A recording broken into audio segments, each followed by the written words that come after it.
She is a historian, and she has published this book in the US for the University of Nebraska.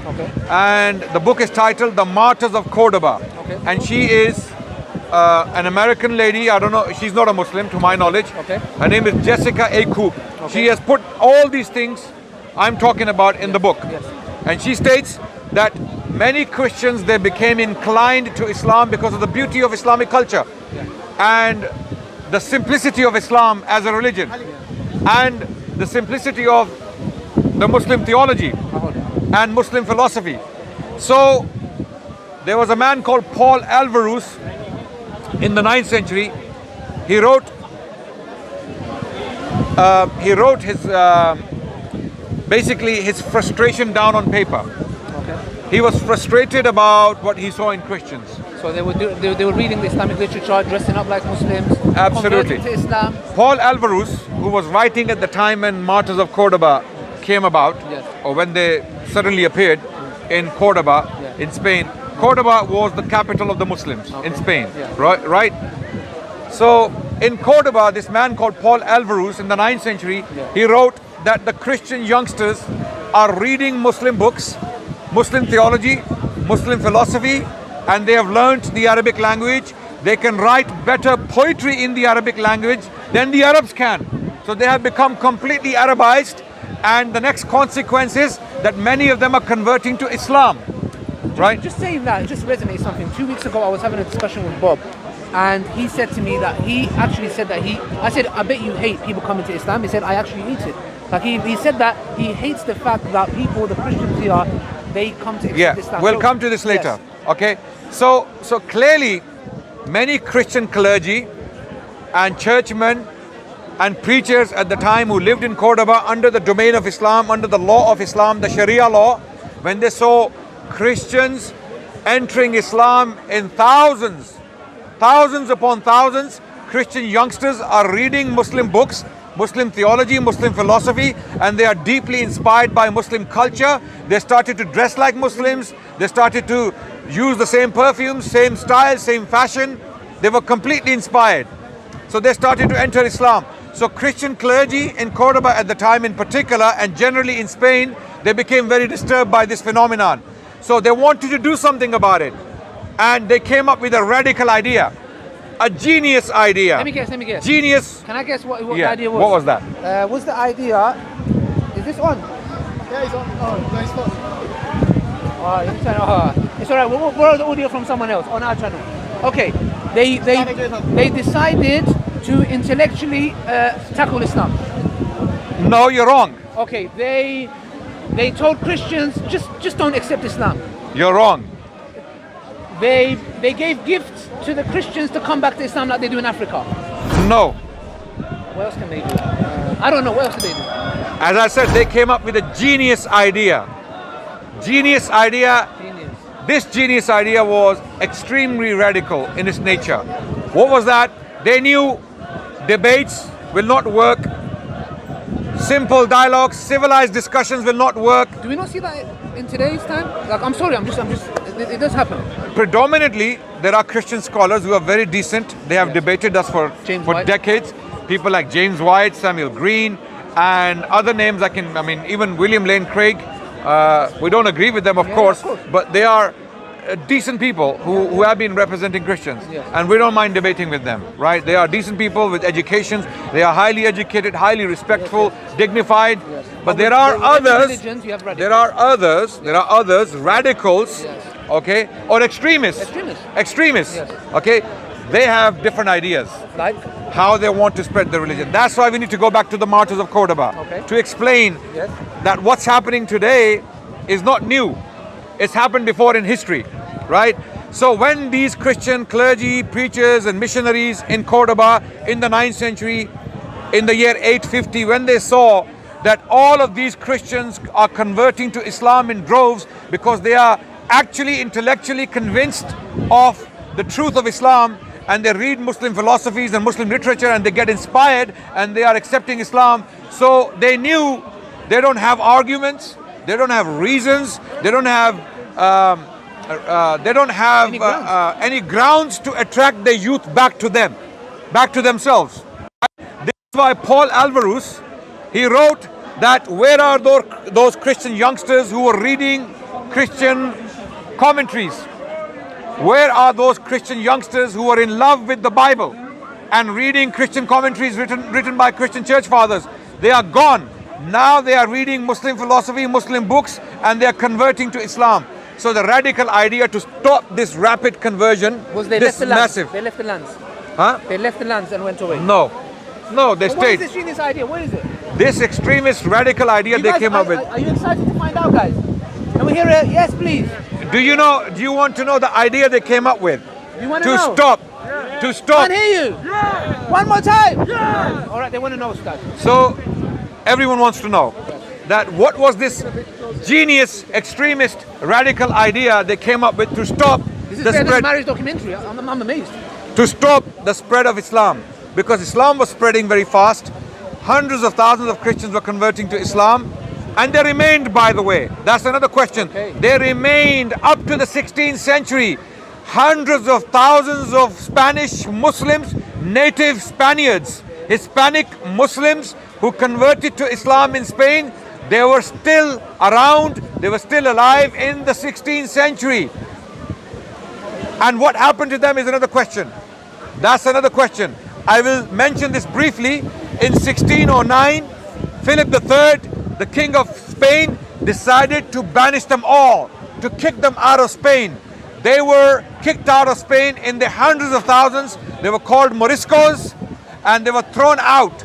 So they went to Morocco, they went to Algeria, and those who had more money, they could go to Ottoman lands with the Jewish people, by the way. Even the Jewish people were thrown out of Spain because the Spanish government at the time, the Catholic government, feared the Ottomans. The Ottomans were not very far, so they feared a rebellion from within because these people were still Muslims, Spanish, Hispanic, native Spanish Muslims. And they converted to Islam very, very, very long ago. The period we are talking about, the time of the martyrs of Cordoba. So who are the martyrs of Cordoba? Yes, What please. was the radical idea? What was it? The radical idea was that now that these Christians are converting to Islam, we cannot reason with them. We cannot convince them about Christianity. Trinity doesn't make sense. They know the Bible doesn't make sense in many ways, right? So how do we attract them back to our Christianity? So they came up with this genius, evil genius, right? Right. Radical idea. The idea was that they will now, to gain sympathy from Christians who are inclined to Islam, to gain sympathy from them, they will go into Muslim crowds, into Muslim courts, into Muslim areas, and they will stand in the middle of the crowds and insult the Prophet. They will curse the Prophet of Islam, which was illegal in Spain at the time due to the Muslim law. The Muslim law, the Islamic law, does not allow the insulting of any prophet, not only Prophet Muhammad, any prophet. So what happened as a result? They knew the state will come heavy upon them. The state will take action. They will be arrested, they will be put on trial, and they will be punished for this crime, because this was a crime. So what happened with the Christians who were still inclined to Islam? They condemned these extremists.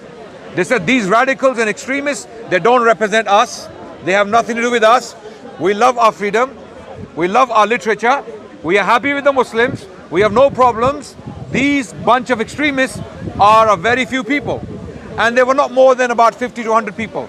These martyrs or these radicals or extremists at the time, they were not more than 100 people. So they came up with this genius, evil genius idea to disrupt the peace, to disturb the peace in Cordoba, because they wanted to gain sympathy from the Christians. So they did this. They went to these courthouses in front of the Qadi, in front of the Muslim judge. They would insult the Prophet of Islam. The Qadi, the Muslim judges, had realized the game they're playing. So they started to ask them to retract so that we don't have to apply the punishment, because it is illegal by law. And by the way, what these Christians were doing was wrong even by the standards of Christianity. Yeah. Because in the Bible, in the New Testament, if these Christians were really serious about their religion, they would have read in the New Testament where Jesus is supposed to have said, render unto Caesar what is Caesar's, render unto God what is God's.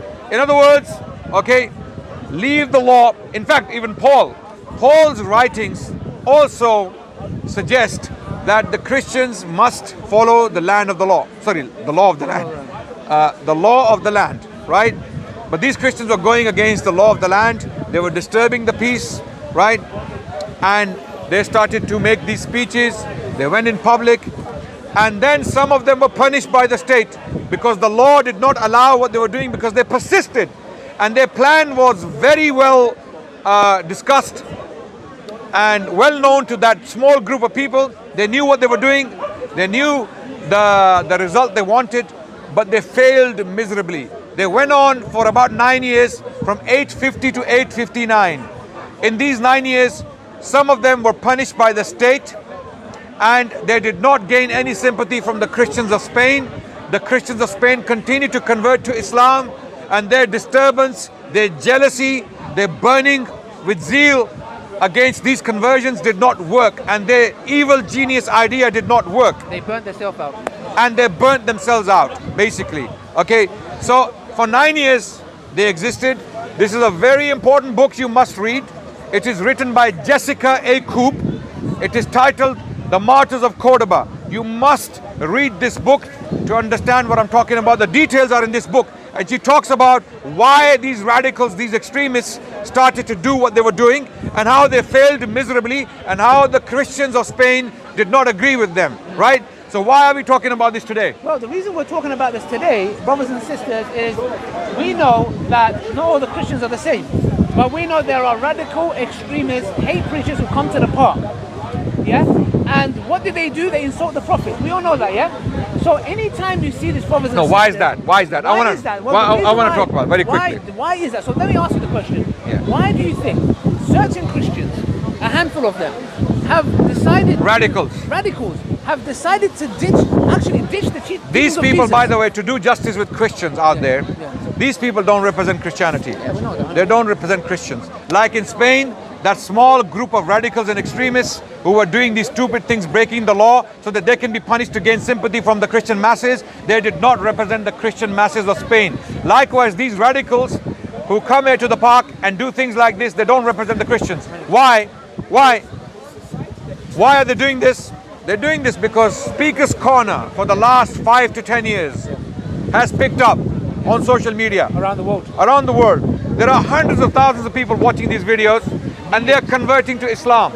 Many are converting, others are listening, and they are becoming sympathetic towards Islam, right? And they're listening to our arguments, they're watching these videos, they're taking inspiration. So it's causing a very positive impact on the world, globally speaking. We don't promote violence, we don't promote hatred here, we don't hate on anyone. I mean, all the responsible Muslim speakers in the park, watch their videos for the last 10 years. You will not see any promotion of violence or hatred against any one group of people, right? There's a reason for that, because Islam doesn't allow us to do that. We are Muslims, we stick to our principles. But these radicals and extremists and hate preachers, they come to the park because they know they have lost all their debates. They have no arguments anymore left to convince their Christian brethren around the world about Christianity and the doctrine of the Trinity and the veracity of the Bible. They know they have failed miserably. So what do we do now? The next step is the radical step, the martyrs of Cordoba step. So you start insulting the Prophet of Islam. You start insulting Muhammad sallallahu alaihi wasallam, and this is the way. What's going to happen is some nutter, some numb-minded extremist like them, because they are extremists. So extremists, they attract other extremists. Extremists attract other extremists, right? So only extreme actions are reacted to with extremism, right? So this is a reciprocal relationship between the two groups of extremists. They feed each other. So they attract those extremists. Someone is going to come and attack them because of the insults against the Prophet. And we have condemned that behavior from both sides. We don't accept extremists insulting the Prophet of Islam or any other prophet for that matter. Any other prophet. And likewise, those who are reacting to them, they are playing into their game. They are becoming instruments for their game. Can I ask you a question? Yeah. Just 1 second. Can I ask you a question?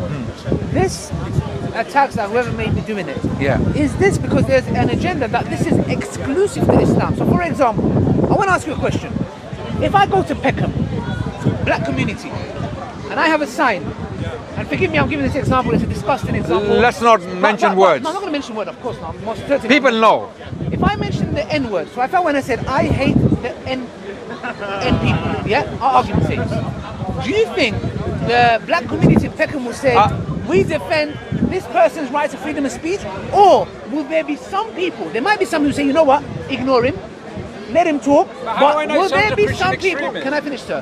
Will there be some people who might come and physically want to kill me? Listen, I'm talking to decent Christians out there. Ali gave a very good example. I'm talking to decent Christians out there. The majority who are in the US, in Canada, in Australia, in Britain, wherever you may be. You are brothers and sisters in humanity. We have nothing but love for you and sympathy, right? I'm talking to those people. I'll ask you a question. There is a football match between Italy and England. That happened, yes. That happened a few weeks ago. A football match between Italy and England. So what happens? There are English fans in a pub. They've had the drinks. They're celebrating this pending victory, right? A man walks into the pub with an Italy t-shirt. Yes. And he says, Italy! Inside this pub, Yes. somewhere up north, let's say, I don't want to stereotype, Yes. or maybe in a London pub. What do you think? I'm asking the audience. What do you think is going to happen to that man? Would they say, you have your right to freedom of speech and you go ahead, And he has the right to say Italy. Yeah. He has the right to, and the reaction will be illegal. The reaction, let me clarify. The reaction will be illegal. How people react if they throw glass at him, if they throw chairs at him, if they punch him up, if they, God forbid, kill him. Yeah. That reaction is illegal. But It is illegal. But who caused it is the question. I just have a question about exactly. extremism. 1 second. So, one second. Christian extremism. 1 second. Christian extremism. They're over there. Yeah, that's what we're talking You about. don't answer the question. We'll come to the questions. Give me 1 minute. Let us I'm finish. wrapping up. We will give you a chance. I'm How wrapping do up. I know? Just If I answer a was- simple question. We will Sir, come sir, to give you. me 1 second. Let us finish 2 our minutes. points, and we're finishing. If I went to Russia, Simple Russia is a simple Christian answer. country. Yeah. Let us make our Sir, let me points. finish 2 minutes. Then quick we can one. talk. No, Have I'm tolerance going for to us. Have tolerance for us. Yes. And we will have tolerance for you. If I went to Russia, don't Russia is a like the Christian answer. country, yeah? Yeah. Recently they even banned gay marriage, yeah? Yeah. If I went there to a Russian, yeah? and Stay Russians with are us, quite stay big, with yeah? us. Okay. I went to a Russian, a predominantly Catholic area. And I said... Not Catholic, let's Russian suppose- Orthodox, Let's yeah. suppose, Russian Orthodox, wherever they are, yeah? If I went there and I said, for example, I hate, or I said something very provocative, what would happen to me? Would these people... No, decide I'll like- give you a better example. Okay, It's not funny. It's not funny. But, and people will relate to it. With all these mics, they look funny, right? Yes. They look funny, right? Yes. If I walk into a train station, if I say, Allahu Akbar, who is to blame? Who is to blame for the consequences? Who is to blame? People are sensitive. People have been fed rubbish by the media. People have these perceptions of Muslims, right? Even though I am in my right to say Allahu Akbar, even though I can wear these mics, what will people assume? Not only that, What will people assume? there are They'll sensitive get people- scared. And it's my fault. So anyone who does that, I mean, technically a Muslim saying Allahu Akbar, there's nothing wrong with that, right? But why did you say that in that place, in those circumstances? So the conclusion is, can we say the conclusion is the following, Ustaz? Yeah, Sorry. yeah. The conclusion is the following, yeah? In every community, you will have an individual who might want to take physical action. And if you have provoked them, even though what he may do is illegal, if you have provoked them, do not blame anybody but yourself. This goes to all communities, black, Turkish, Kurdish, Chinese, Asian, Pakistan, any culture. Muslims, non-Muslims, Jews, Christians, everyone. Anybody that attacks anyone here or anywhere else, to come and blame the Muslim community is absolute nonsense. That's the point that we're trying to make here. You're going to provoke a senseless or whoever it No, may no. be. in any What group. this is, this is a tactic. Yes. So just to make that very clear. People are provoking, without mentioning names, people are provoking, and there are people getting provoked, right? And they are both feeding each other.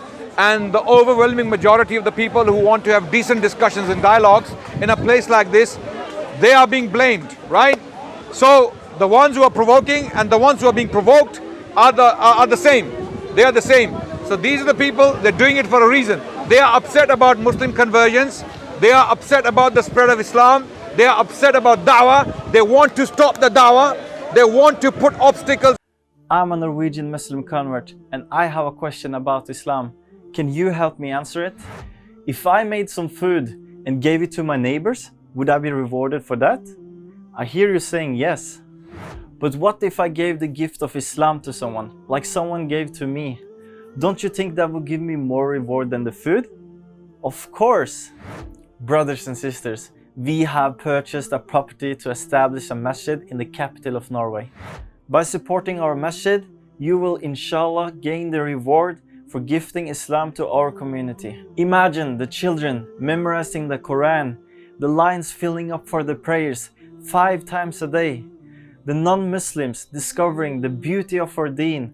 Subhanallah, all of that reward can be yours for a small donation. Allah said, believe in Allah and His Messenger and donate from what He has entrusted you with. So those of you who believe and donate will have a mighty reward. And the Prophet sallallahu alaihi wasallam said, whoever builds a masjid for Allah, Allah will build for him a similar house in Jannah. Click the link to help and gain the mighty reward promised by Allah. Also, please help us reach more people by sharing the video. May Allah grant you a palace in the highest level of Jannah. Ameen.